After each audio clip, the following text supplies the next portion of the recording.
Ladies and gentlemen, tonight's spotlight shines on the rising stars of the legal world, where young firms, bold ideas, and smarter systems take center stage. Standing tall at the intersection of law and leadership, he's the digital strategist, the legal growth architect, the man with the mic. Make some noise for your host. This is Legal Currents with Will McCrane. Welcome back to another episode of the Legal Currents podcast.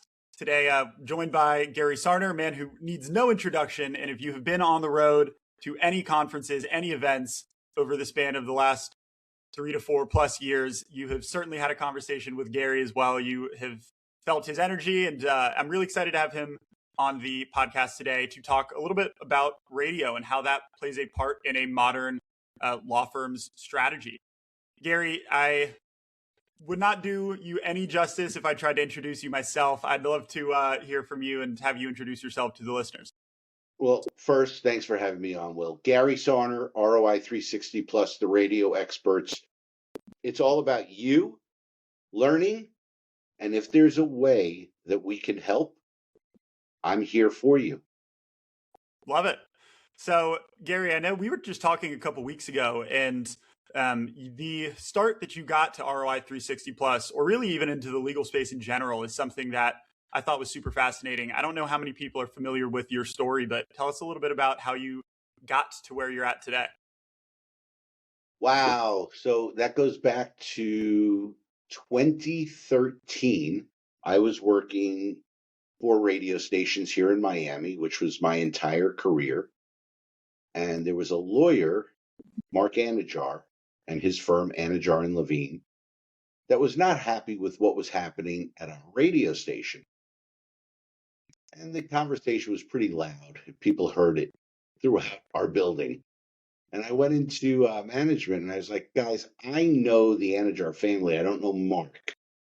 But give him to me. I'll go in there and fix it up. And it was the first time I ever walked into a law firm's office. I had worked with attorney referrals prior, but not a law firm. Put on my best suit, polished my shoes, tied the tie, even buttoned the button. I walk in and there he comes out in jeans, t-shirt, and flip-flops. And I'm like, oh boy. You know, it's just like you go into the mechanic with a suit. It should have been okay. I was uncomfortable. He literally undid my tie. He says, when you come here, we have fun. And we sat down. He says, do you drink brown or white? And I said, I drink both. He poured 4 shots at 9:30 in the morning. And we started having a really, really good conversation. And making a long story short, the best salespeople in the world, and Will, you'll be able to agree with this, could read upside down. And in his credenza, he had a stack of envelopes with call letters on it. And I knew that they were invoices. And I said to him, do you look at those? He's like, nah, my people take care of me. They love me. I'm not going to tell you exactly what I said, but I'm going to give you the roundabout. If you're not inspecting what you expect, you're getting hosed. And he's like, what do you know about my business? I said, nothing. I know my business. And there has to be accountability. So he said, okay, hotshot, I want you to audit one of my stations. Well, I found 58% of what he ordered ran wrong. And when I came back to report it to him, he was far from happy. He looks at me and he says, you're my new ad guy. I'm like, no way. We ended up getting one of the stations to come in while I was there. He made a statement to this TV station and said, from now on, you deal with Gary. So I really didn't get a choice. And fast forward 13 years later, Anajar and Levine and ROI 360 Plus now have been, so it's been 13 years I've been working with him. So before the agency, and now for 5.5 years at the agency. It's incredible. It's incredible. And it's a super fascinating story. I want to pick your brain on a couple things there that I was curious about. One of the things that you mentioned, right, was the idea that he kind of had those envelopes and hadn't really looked at them himself. Now, obviously, to not really understand what you're getting, right, or I think in your words, what you should be expecting is an issue, right? But on the flip side, there is a level of trust that you're looking for, right? And I could see how an agency, would appreciate having that consistency of hey, I trust you to be doing your thing. Radio is something that I'd imagine a lot of firms that you work with are not super experienced in prior to working with you, right? Or maybe don't have that level of expertise. How would you suggest that people find a balance of trusting the people that you work with and allowing them to be those experts, but also having a healthy level of skepticism? It's an interesting question because we're probably talking to 90% lawyers, 10% other marketers like us. When a prospective client picks up the phone and speaks to a law firm, there's a level of trust and commitment. And the word I use over empathy and sympathy is compassion. That's who signs the case. Well, law firms meet people like you and I on a daily basis, whether they want to or not. They are inundated with emails, phone calls to the office that never get through. So building a relationship first, trust in the person. Because look, you as a sales manager of a monstrous team at a huge agency, they speak to you, but they don't do day-to-day with you. I try to stay involved as much as I humanly can, but it's a little bit different today with team members and over 35 firms that work with us. But I stay actively involved on a daily basis in some way, shape, or form. But the answer to your question, it all comes down to two things. Trust is number one, and do they know somebody that works with you? Because that call is going to happen whether you give them names or they just go find for themselves. And there's nothing like a referral in our world, just like a referral in their world. Treat people well. Give them your all. The one thing that you, me, and anybody else out there can't do, can't sign a case. And that's what we're all looking to help happen on a daily basis. Yeah. And something that you and I have talked about on the side, right, is the one of the more unique elements to, the radio approach when it comes to that, how it plays a role in the overall marketing investment as a whole, right, is that you guys are oftentimes not going to be the ones who have some sort of direct attribution tie to it, right? Like digital is going to get a lot of the benefit for some of the efforts that you're helping to create, right? How do you find that balance of allowing the firm to understand, hey, there may not be a one-to-one direct tie at all points in time back to the work that we're doing here, but also establishing that confidence or showing proof of concept that it's beneficial for a firm?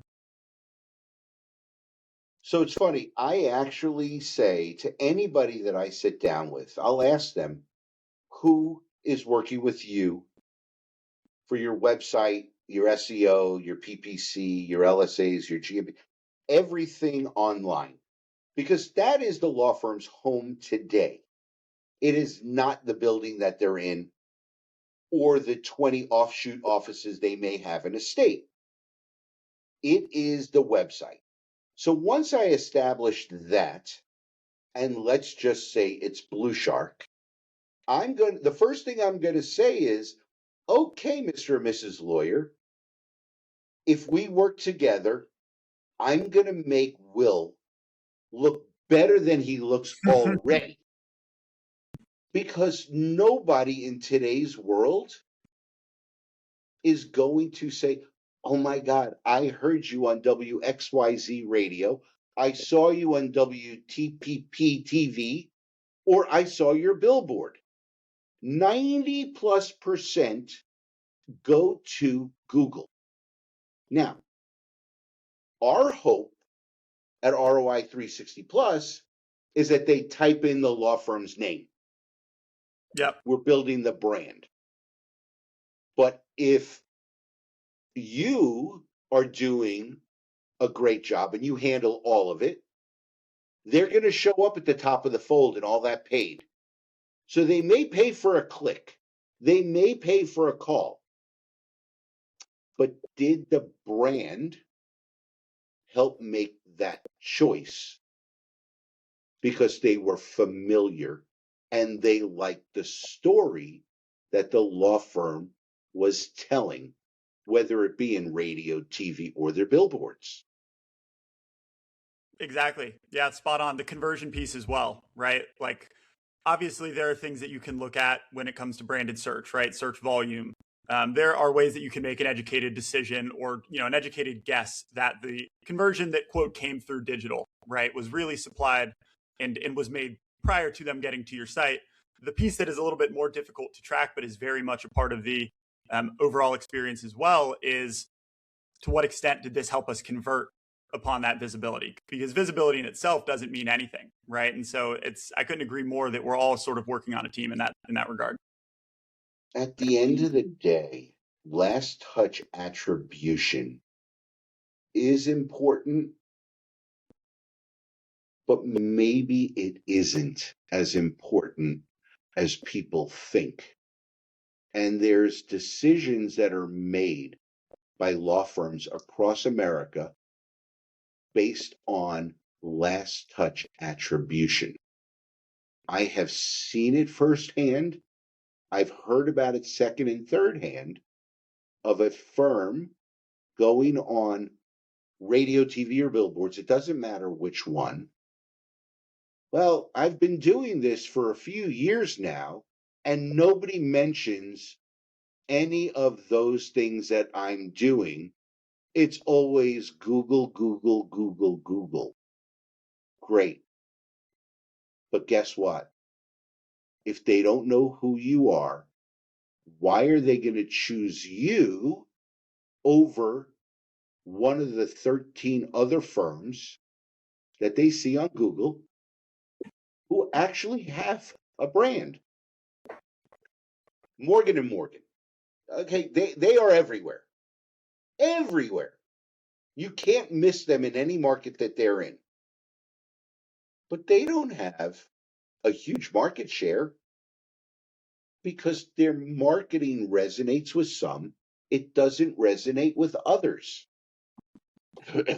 And that's any firm across America. I speak to a lot of smaller firms who will reach out via Instagram, because I'm very active there. And they'll say, but how do I compete? Well, you start in an area that you could own, and then you have to build upon it. What people don't realize is that these huge brands out there, like Morgan & Morgan, like Anajar and Levine, like Ken Nugent, like Sweet James, they started small and they kept reinvesting into their business to grow. What is the best marketing campaign? Where you are everywhere. You're on digital, you're on radio, you're on TV, you're on billboards. You're at the parks, local, touching the families and their kids. It's not easy. Not at all. Not at all. And for me, I usually, my recommendation when people ask what's the best form of marketing, right? It starts by, okay, what is most aligned with who you are, right? What is going to allow you to be most successful? You mentioned one thing in particular that I'm curious to pick your brain on, in the sense of the consistency to an extent, right? Like it's being everywhere. I know that when it comes to radio, there are likely, playbooks that are tried, true, and tested, but may not be the right approach for every single firm based on what makes them different, what makes them unique. How important is the branding itself, or the message, the unique approach to your own, firm when it comes to the success of the campaign? Or is it truly more about the consistency, the other things less important? So creative is everything. You get to be intentional with your message. You get to invite people business with you when they need you. There are firms that advertise big recoveries. The general public then starts to believe that every case and every fender bender is worth $1 million. Guess what? I don't want to know anybody who's gotten a recovery of $1 million plus. Something bad really. On the flip side, you have firms that are trial firms that have to give that message that the average person doesn't even understand. What is the number one local category in marketing across the United States today? The number one category in local marketing? Uh-huh. Are you referring to like on the Google Business Profile? Just what type of business advertises more on a local level than anything else? I would assume law firms are up there. Number one. Yeah. Number one. It's taken over automotive car dealers. So they're doing radio, TV, billboards at a much larger pace than anybody else today. Yet here's the interesting thing, and I'm sorry, I'm digressing a little bit. 30% of the people who get in a car accident today will not pick up the phone and call a lawyer. Who are they going to call? The police, probably, or the hospital, maybe. Well, someone they know, right? Someone they know, a family member. The insurance company. The insurance company, for sure. So aside from medical need, the first call for 30% of the people who are in an accident, they call the insurance company.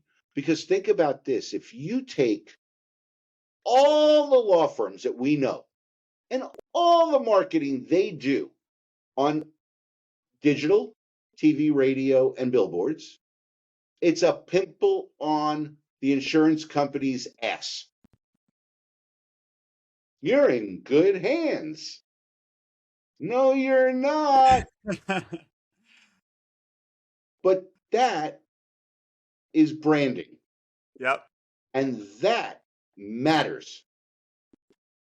It's a fascinating point. And you see it a lot today, right? The backing that, they're providing, the insurance companies are providing to certain legislation, right? To try and implement certain caps, right? I know that out in California, right, that has been a big topic of discussion. And the thought to almost consider that branding as well is a very interesting one.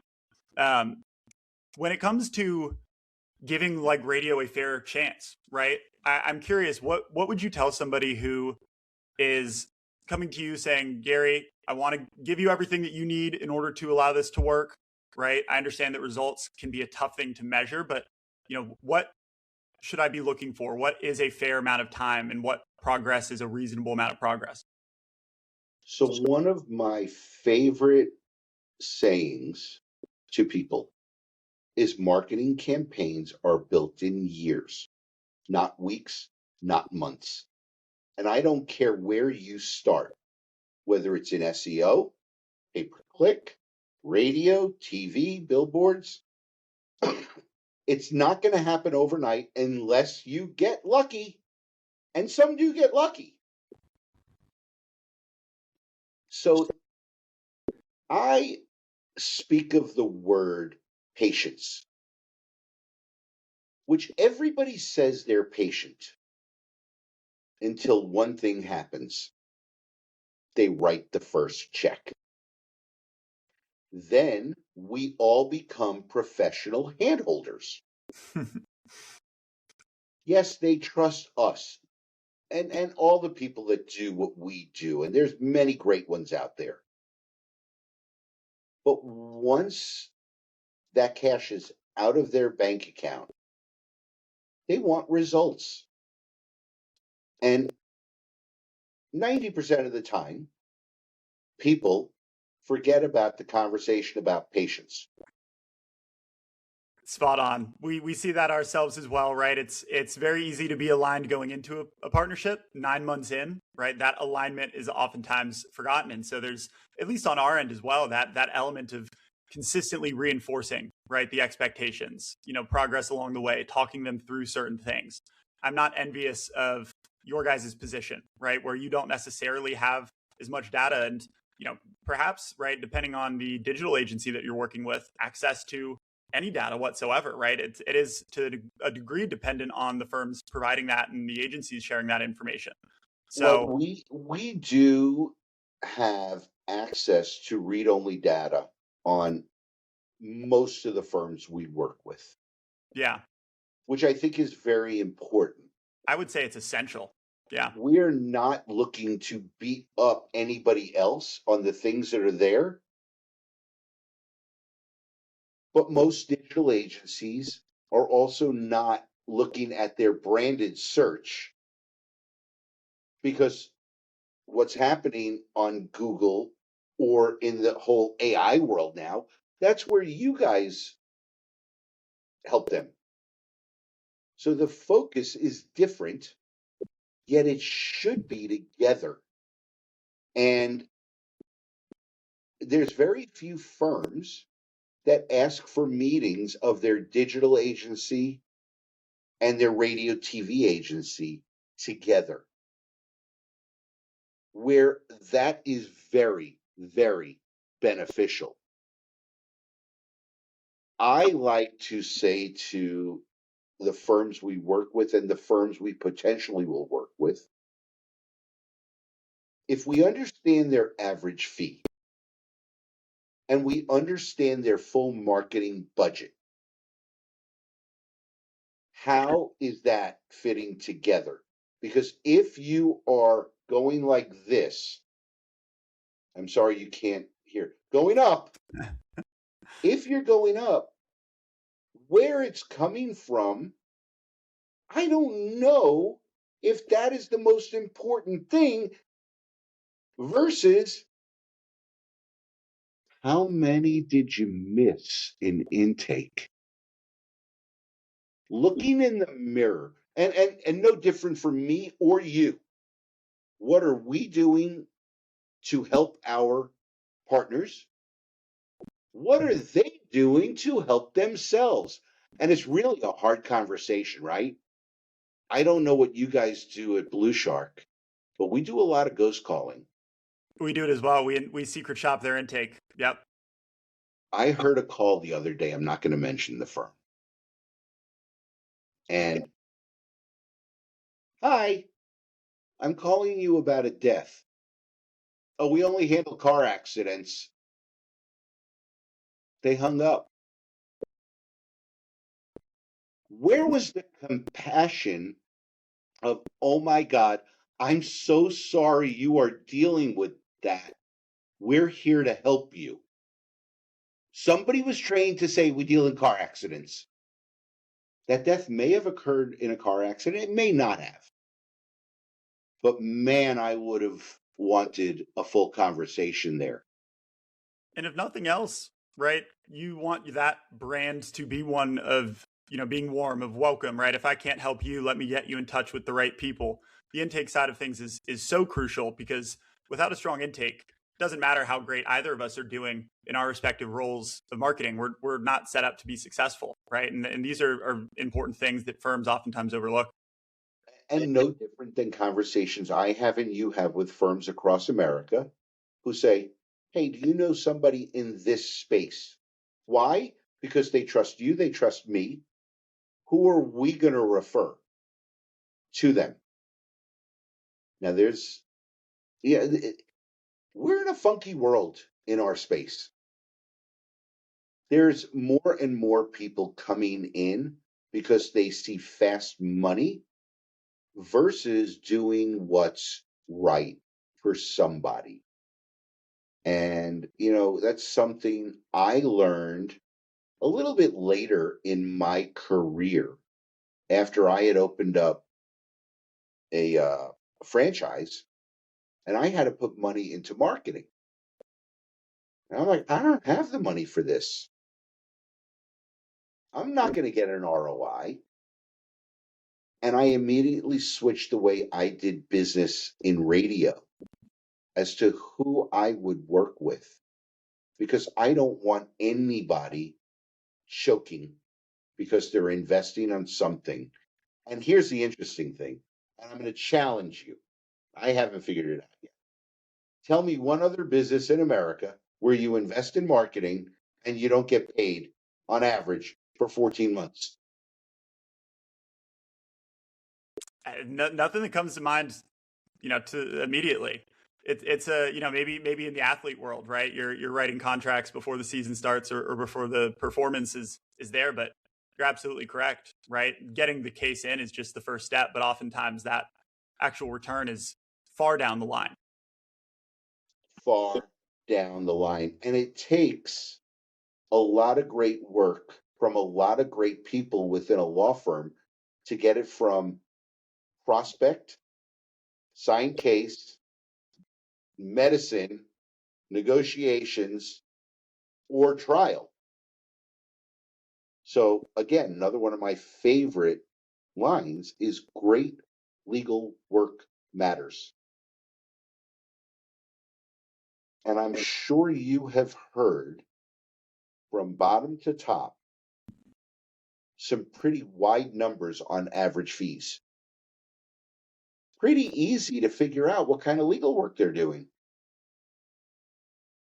There's whenever I hear that a firm gets a lot of their cases referred over to them, right? That's a great example of that. Usually speaks towards the quality of a firm, right? That's somebody saying, hey, I know you could get me more for this case than I can, right? Let's get it in your hands.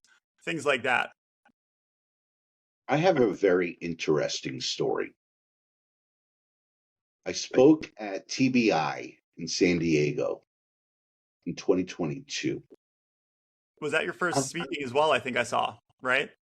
It was. Yeah. It was the first time I was invited. I did it with Bill Hauser. Mm-hmm.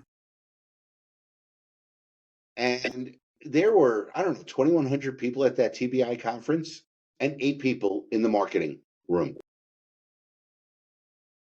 And I had a gentleman come up to me, I'm not going to give names today, who said to me, I really love what you had to say, but I'm a lawyer's lawyer. I'm a judge's lawyer. Yet all these mills get all these great cases. I said, well, congratulations for being a great lawyer. Obviously, people come to you because you try cases and you try them well. I said, but you want to know the difference between you and them? He says, yeah. I said, they invite people to do business with them. You're sitting and waiting for them to send you a case that they can't handle. But then you write them a check for $3, $4, $500,000, $1 million, $2 million, $3 million. And I said, could you imagine if you invested and told your story? You don't have to sound or look like the marketing firms. You get to be intentional with your story. Well, because people matter, I was having dinner with a friend that night after I met this person who said he was good friends with him. Texted him and said, hey, Gary is one of us. you're in good hands. 5 minutes later, he's like, when can you be in my market? I left San Diego, flew back to Miami. 3 days later, I was in his market. And he made a decision quickly. And he owns the radio dial. And we have now worked together for almost 4 years. And I am so proud of that relationship, the people that we get to work with. But more importantly, for them, they stepped out of their comfort zone after 50 years as a firm and did something so different, so scary. And oh, by the way, it worked. And I will tell you, when the paperwork was signed, because I hate the word contract, I said to him, I just want you to remember one thing. You're going to have brown underwear for the next 90 days. Wish you had never done this. And that's reality when it comes to marketing. You've seen it too. It doesn't matter what form it is. When you start doing something you've never done before, unless you're lucky, it's going to take time. People have to learn who you are. Agreed. Yeah. And after, things get real, right? When that partnership form is authorized and the work really starts, because to your point, as we mentioned earlier on, right? Just because the work starts does not mean it is going to immediately produce the ROI or the cases to justify it. And that story is fascinating. It also ties back to the idea of having that reputation, right? Like having people that can vouch for you and endorse your work. But with that trust, right, in the proper time, that is where you can really see these decisions, return, cases, right, the success behind it, and just overall, even outperform some of those expectations. One thing I did want to ask you, we've talked about a couple different things that are important in a successful campaign. I want to ask you to power rank a couple of them for me from what you would consider to be least impactful, least important to most important. First of those being the idea that there's a certain dollar that needs to be invested, right? We'll call it size of investment. Second being the consistency piece, right? Giving it proper time to produce the returns. Third piece being maybe the differentiating factor, the personality that comes through in the campaign itself. And then the fourth being just having the right target audience, the right market segment. All right. So I'm going to go to where you started on size of a campaign, investment. Well, that has to first be comfortable. Once we determine that, it's ownership. What does ownership look like?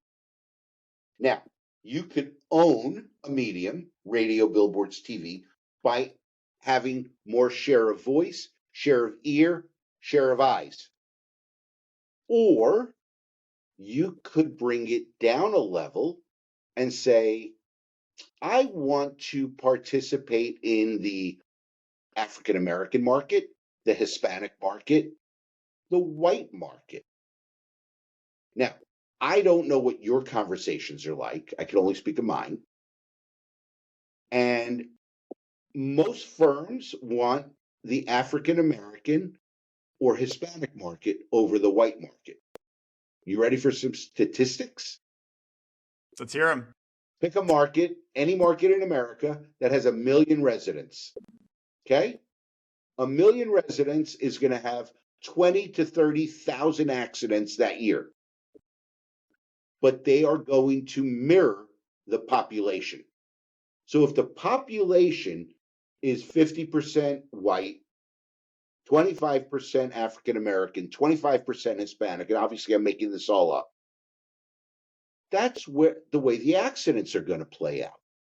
So you can own a piece of something. So the size of investment is number one. Where are you most comfortable that you're not choking? Ownership. And then back to the word patience. Yes, you could see results immediately if you're lucky. But for most firms, you're not going to see it for 9 months to 18 months. And if somebody is speaking to you in marketing and they tell you something differently, you are being told a lie. And that's somebody who wants money versus a partnership. Lead gen is a whole different world. We haven't even talked about that today. Some smaller firms need to do that to get it rolling. But at the end of the day, your brand matters, and you better build it somehow. Agreed. And that's one of the differentiating factors that I view when we talk about some of these larger firms, a Morgan & Morgan, so to speak, right? Oftentimes people get very concerned if a Morgan & Morgan stepping into their market because they say, hey, I don't have the dollars to compete, right? They're spending XYZ on marketing compared to us, a small percentage of that. But I think what a lot of people fail to understand is how their brand can play a role in that, right? And just because a big player is in your space does not mean that the people going to that firm or even the people that you're looking for in the first place, right? It's having that understanding.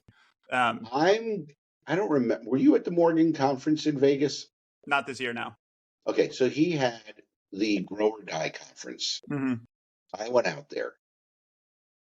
And this is something he has said before that and at the conference that should resonate with anybody out there. Forget the size of Morgan & Morgan.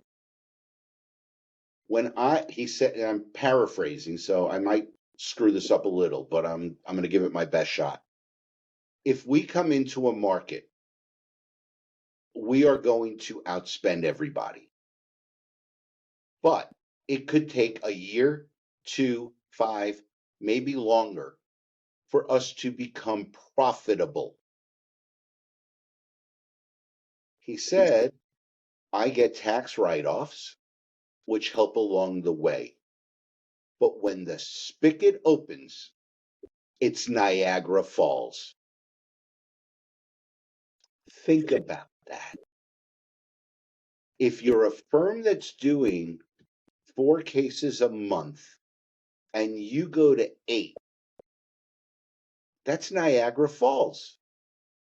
If you're doing 100 and you grow to 200, it's not happening overnight. It's going to take several years. I like to ask people, I'm sorry, Will, I get so excited about this stuff. I love it. Keep going, please. I asked them, okay, you've been in business now for 10 years, and it took you that long to get to this revenue number, and you want to double it in a year? It's impossible unless you have endless money. So being realistic over time, how do you grow? We listen to people at conferences on stage, law firms, really, really great law firms that talk about how big their businesses are. Yet most of the people in the audience that are listening are small. And we don't get to hear the pain that these big firms went through to get there. And that's the reality for anybody who's in business today doing under $5 million. They want to go from 5 to 10. Are you investing 30% of your revenue in marketing? Because a growing law firm needs to invest that much to grow. If you're going to invest 10%, expect the growth to happen very slowly. You're taking your owner's benefit and pushing it out to multiply it by so much by reinvesting in marketing. And that's what drives a law firm today. And do you have the infrastructure to support the extra cases, right? The instant gratification, the idea of that in general, it's something that I have found personally is more and more prominent in the age of, to your point, people going up on stage speaking, right? Social media, highlighting all of the wins. And it has resulted in people, I would say, overestimating what you can do in the span of a year, but underestimating what you can do in the span of 10 years. Bingo. And I don't know if you hear this from law firms. Oh, man, if I do this, I got to hire 15 people. No, you don't. Push your people to almost uncomfortable, but still doing great work, then hire people. Or as you see the shift happening, and it's not going to be in month one. Because the best organizations are always recruiting. There should be a bench of people that you want in a role at every company for when the time is right. You're ready to strike. It might be paralegals, case managers, lawyers, intake people. But when they start with BluShark or they start with us at ROI 360 Plus, day one is not happening.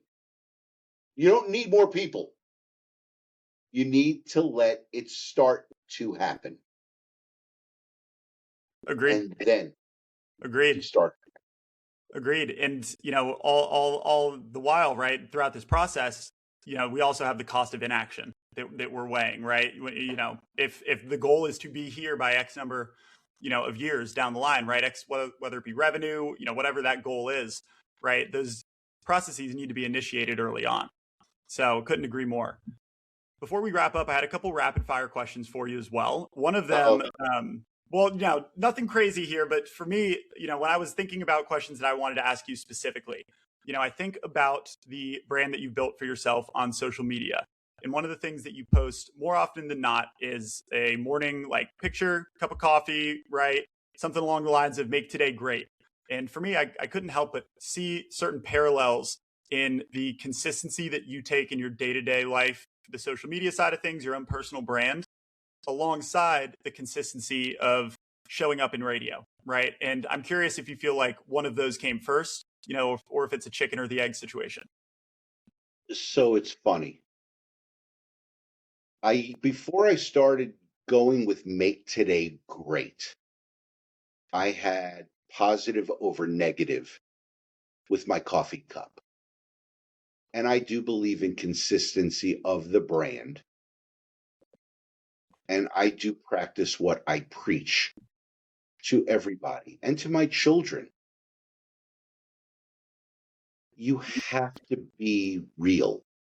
You have to be you. And you're not for everybody. You're for the right people.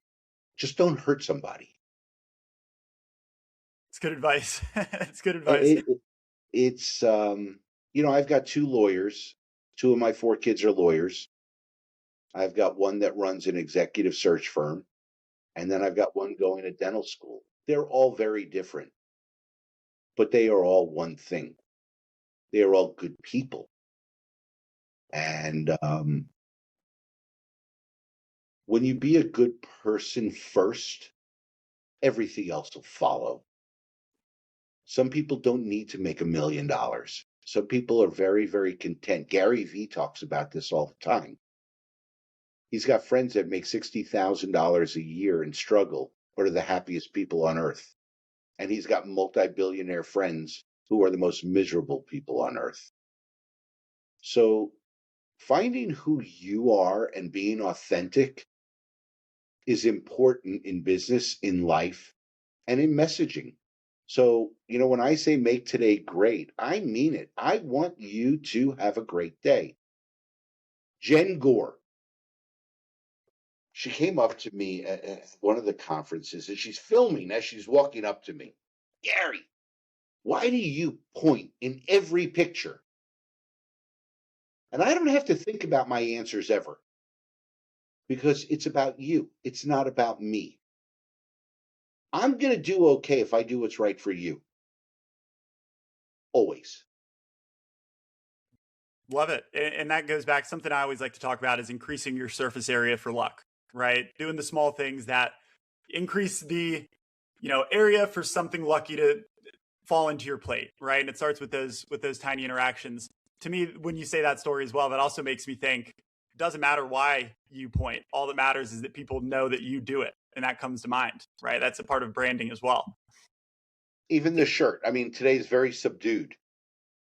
But I didn't know that the shirts were going to be the catalyst of my business.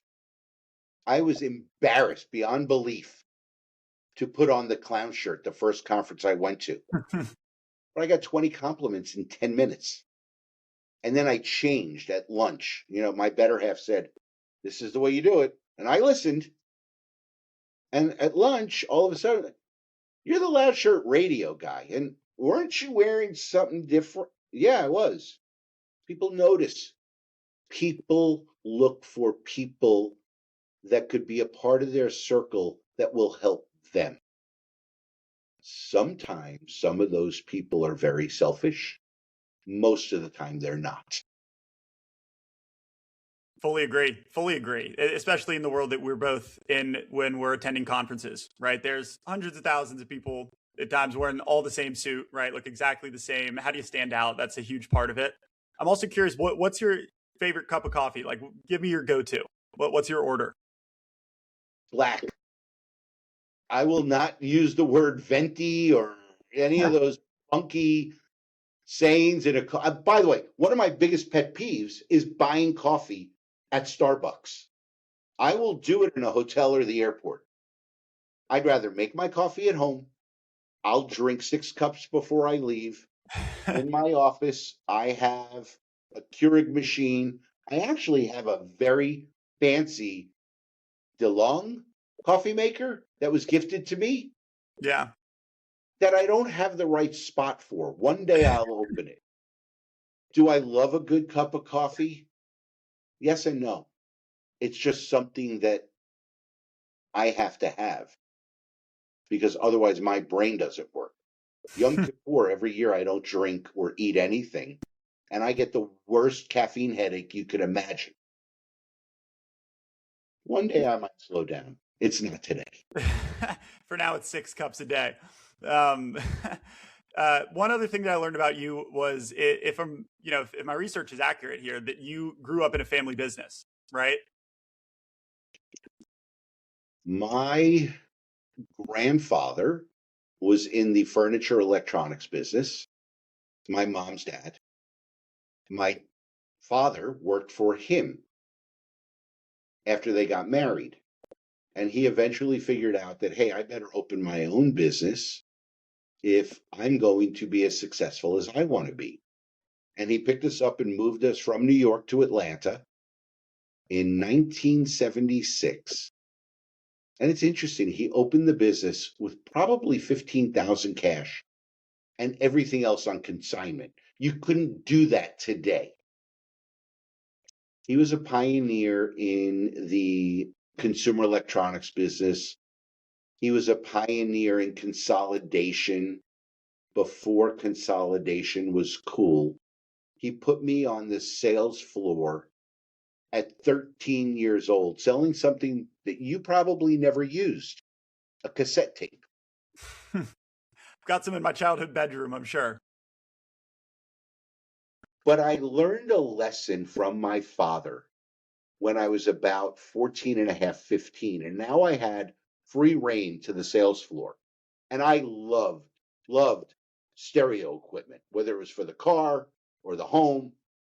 Music matters. Music motivates and inspires people. But I'll never forget it. Never, ever, ever. A guy walks into the store. It was my up. And he was in gas station waiters. I don't know the correct term, but he was basically wearing overalls with the gas station patch on it. Mm-hmm. And I said to one of the other sellers who earned a living, I was just there earning extra money and learning. I said, you take that guy. He spent $30,000 in cash on a Nakamichi stereo system. There were high fives everywhere. And my dad asked the salesperson, how'd you get that guy? He said, well, it was your son's up and he gave it to me. I don't remember my dad really running. He ran up to me and he grabbed me by the ear and he dragged me to the back of the warehouse.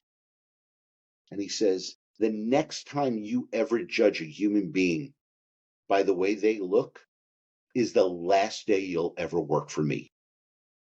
And it went deeper. There was a real life lesson there.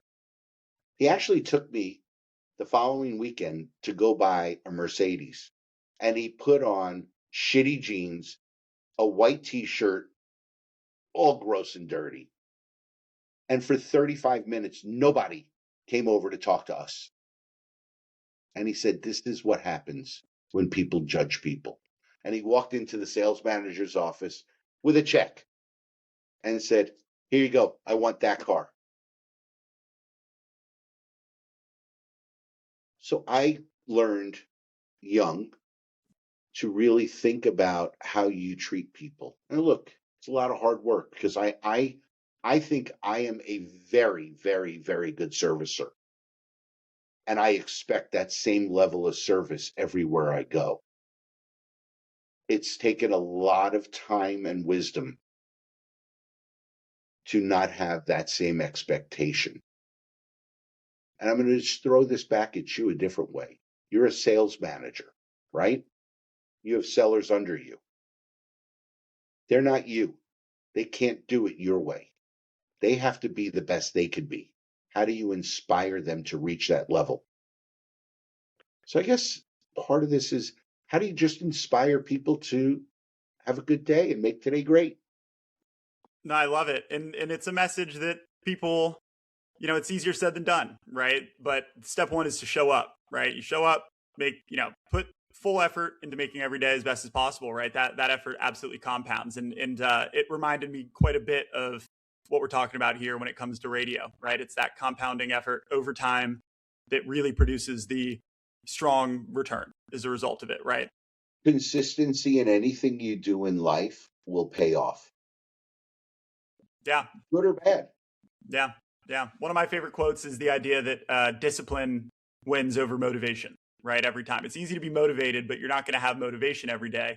It's about the discipline. It's about the consistency of your process along the way, right? That's what you need to fall back on. You know who had a great line? Have you ever read a book by John Wooden? I have not. You know who John Wooden is? An author. No. No, I don't. No. Okay. So he's one of the greatest basketball coaches ever at UCLA. Okay, I was wondering if that's who it was. I know the name. I'm not going to lie and act like I'm very familiar with his coaching, though. So the line is perfect practice makes perfect.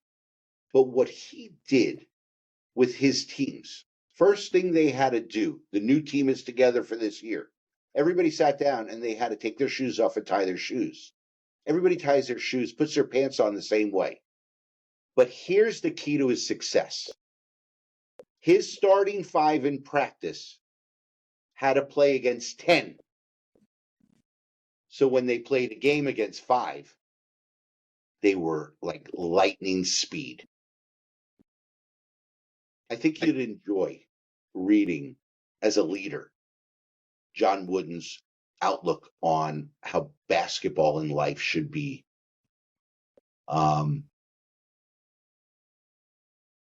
Just be yeah. You said motivation before, and so many people misconstrue motivation and inspiration. Motivation comes from within. We could only inspire people to be their best. They have to have that. And then back to what you said, most important, the discipline to do something. No different than working out. How long does it take to make something a habit? Do you know how long? Is it roughly 14 days or so? 21. 21, yeah. 21 days is a habit. And that's hard because life happens. I'm not somebody that goes to the gym, but I say I want to walk every day. Life happens. I haven't become that disciplined in my walking because I also want to be in my office by 8 a.m. every day. And I am every day. Yeah, and it's about working it into your day-to-day life, right? And I think the last thing that I guess I want to ask you is, you are not only someone who is fantastic at what they do, but you're also someone who's very knowledgeable about the industry as a whole, right? Where can people reach out to you if they are interested in learning more about your services? But also, I'd love for you to plug ways that people can connect with you and just enter into, your world. Well, thank you for that. First, I'm available to anybody in our space, whether it's a law firm, a lawyer, not even an owner, a young lawyer, or to any of the people who do what we do to help lawyers. My cell phone is 954-560-6371. I answer my phone, even an unknown number, because you never know what might be on the other side of the phone. But if you really want to see what Will brought up about my first cup of coffee and about making today great, my Instagram is my name, Gary Sarner. Our business Instagram is ROI360PLUS. There's a lot of similarities in them because sometimes, unfortunately, my business is my life. But I am excited. I'm heading out of town tomorrow. And I'm actually going to try and shut my phone off for a few hours because I actually have an amazing team here that can handle everything that I do. Anyway, I'm grateful for you having me. This was fun. Yeah, it's been a pleasure. You're somebody that I've really looked up to since I started coming to shows and conferences. The way that you handle yourself, right, but also the way that you treat others is something that I very much admire. And I would say that there is infinite value in anybody who's listening here to reach out, connect with you. Obviously, you are phenomenal in the work that you guys do at ROI 360 Plus when it comes to the radios. Is it speaks for itself. But beyond that, you are somebody who is going to be a positive addition to anyone's life who's listening here. So truly can't thank you enough for joining. Looking forward to seeing you many, many times over the coming years on the road. And, maybe I'll join you for one of these morning cup of coffees and a nice walk. Well, first, thank you so much. And let's call a spade a spade. I look up to you, Will. You don't look up to me. Well, the height's something that you can't teach. The height is my my patterned shirt, we'll call it. Well, you stand out. You stand out. You do stand out. You do stand out. And if you could tell, I'm trying to grow my hair out like yours after 15 years of shaving my head. Well, I'm thinking about cutting some of this off, so maybe I'll bring some of it. Maybe we can put it to good use. Take it to Turkey one day. All right. Thanks, Will. This was really fun. I'm grateful. The pleasure's all mine. Appreciate it a ton. And like I said, definitely encourage everybody who's listening here to reach out, connect with Gary, and see it for yourself. You make today great wherever you are. There we go. I need to get a picture of you where I can get in with the point. I feel like I'm missing out there. We'll have to watch this. I'm going to do this right now. Ready? You point and I'm pointing.